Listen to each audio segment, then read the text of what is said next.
Good morning. Alam nyo naman, pag narinig yung word na taho, ayun si Kuya. So, andito ulit tayo kay mga kalakbay sa Bagasbes Beach sa Daet Camar Resort, no? Pinagahan na namin dahil sobrang init kasi pagka hanggang alas 6, alas 7 na, no? Pero ngayon pumunta kami ng gumising kami ng 4 o'clock pero nakarating kami dito kasi nag-hit pa kasi kami ng tubig na mga 5 o'clock na. So, ito yung dinat na namin dito.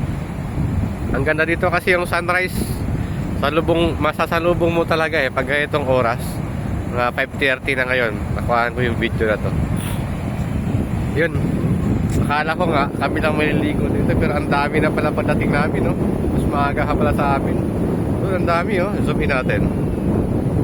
Ayan, mga tao yan, mga lakmay, yun, ang dami na pala naliligo dito.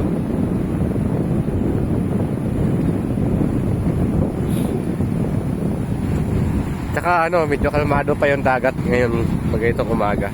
Yun naman yung nila dito, yung buhangin, pinong-pino yan, diba? Sausawan natin kung gaano kalamig. Ang sarap. Ayun na, pakita na yung araw, ano yung mag-ina pa mga kalakbay, pakita na yung araw. Dito kasi mga kalakbay, hindi talaga natigil yung alon dito. Kahit na walang bagyo, ganito talaga siya. Tuloy-tuloy yung alon. Kaya pwede mag-surfing dito.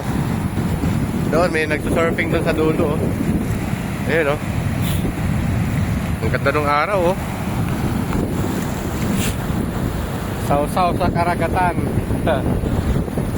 Mas masarap pala mag-swimming mga kalakbay pag itong oras, Maagang maaga. Ay, magina ko dyan lang sa mababaw, Dapa-dapa ka lang, Sige, kasi last na digo na namin to sa dagat dito sa probinsya. So na araw, balik to balik to Cavite na tayo. Enjoy nyo muna yung dagat. Walang tigil yung alon dito,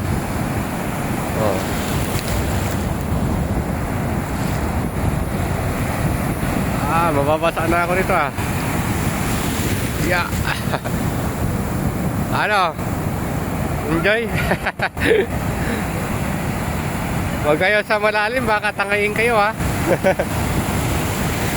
Dapa-dapa lang kayo dyan. Sorry ko, basa na ako,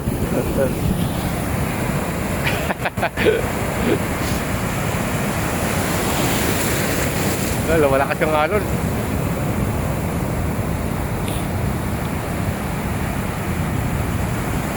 Daga tayo.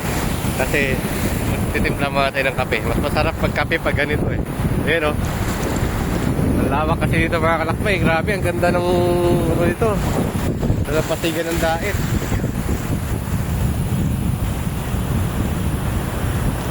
Dapat pinahabol ako ng alon.